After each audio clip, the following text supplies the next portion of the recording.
This is Hollywood in the widescreen wonder of Ghastly Scope, the revolutionary new widescreen process pioneered by the Ottermole Moving Picture Company. First, there was Fox Grandeur with its magnificent widescreen effect for The Big Trail in 1930.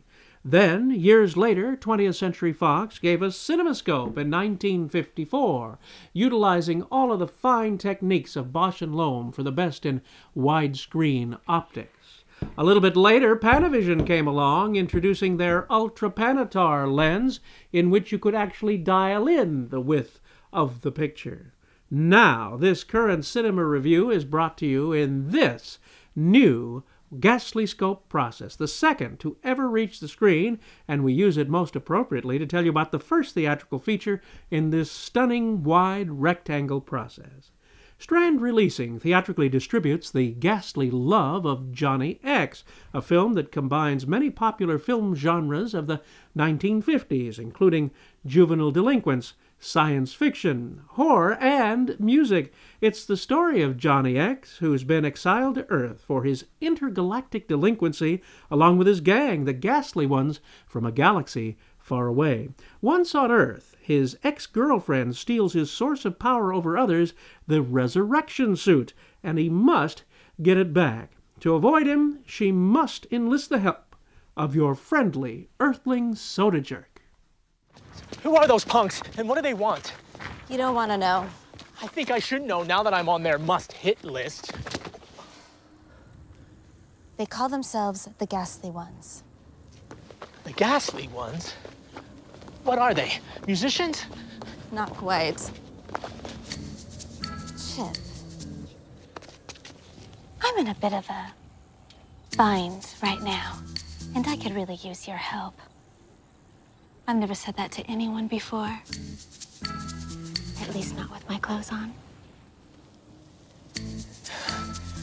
Why me? Because you're different. I knew the moment I first met you, you're someone I could trust.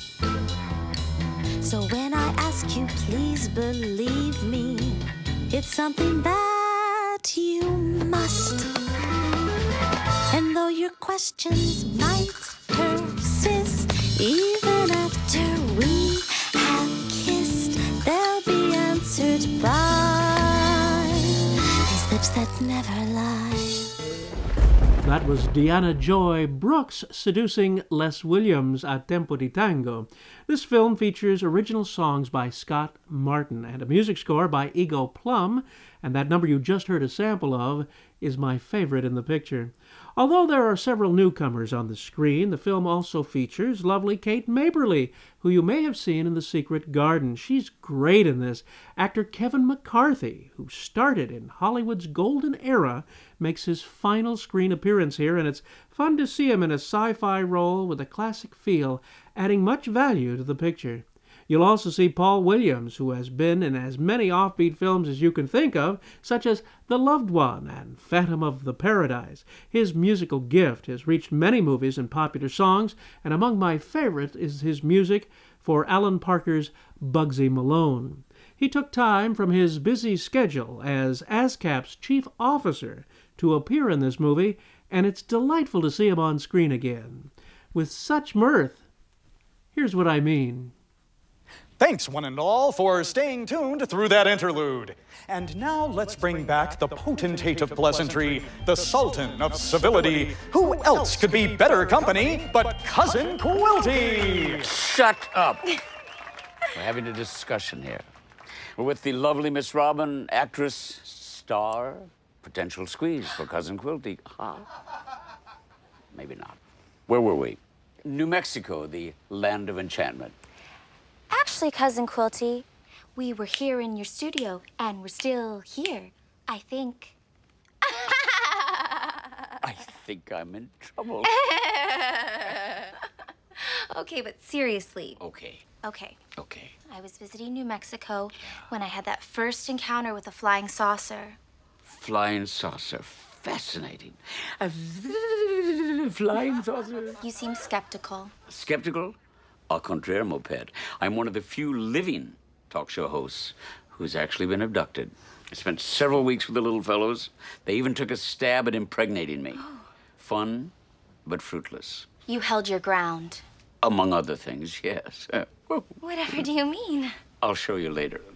You're likely realizing that this is a movie for the fans of classic science fiction and midnight movie fare, and it sure has the potential for becoming a cult classic for those that like those genres. What actually engaged and delighted me the most is the dedicated driving force of the director, Paul Bunnell, who believed in the project so much it took him 10 years to get it the way he wanted it. The essential and fundamental idea that it was to be in black and white was with him from day one. Yet there's more, not just black and white, but in this digital age of cinema, he insisted that it be photographed on actual Eastman plus X negative 5231 motion picture film stock. This is no longer made by Kodak, and this production used the last of it ever produced. They had to scramble to find the last cans of negative stock all over the USA with the help of Kodak. Bunnell, a true soldier of the cinema and a purist, did not stop there. Although most screenings in the USA are in theaters using modern digital DCP projection, the director had 4 prints struck in black and white 35mm film release prints in the anamorphic Ghastly scope process. This way, the few remaining movie houses that have film projection may show it in this, the optimal way the director had envisioned. Frankly, the visual impact is different, to be sure, no matter how you see it.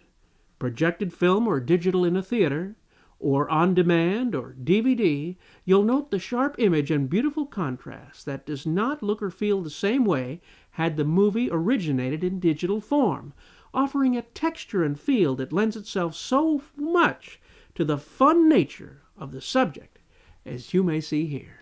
Here we go, baby, let's break the rules. Here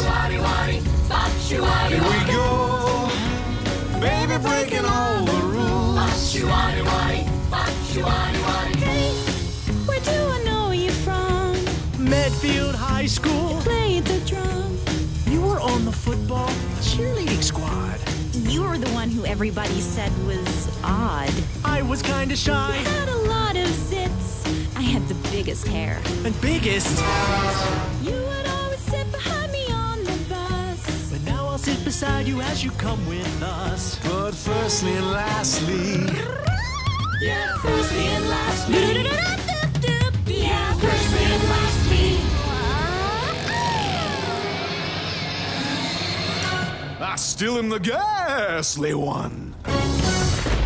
That was Johnny X himself, brought to this planet through the skills of actor Will Keenan, with a beautiful background action process shot done exactly as it used to be done in the golden age of the movies. No CGI here. This is a fun romp for midnight movie fans and lovers of 1950s-era science fiction, and the last love letter written on and to actual black and white celluloid to come from Hollywood itself, ending the over 100-year era of film at the movies. This musical film is not rated. This is your pal, Matias Bombal, bidding you a fond farewell.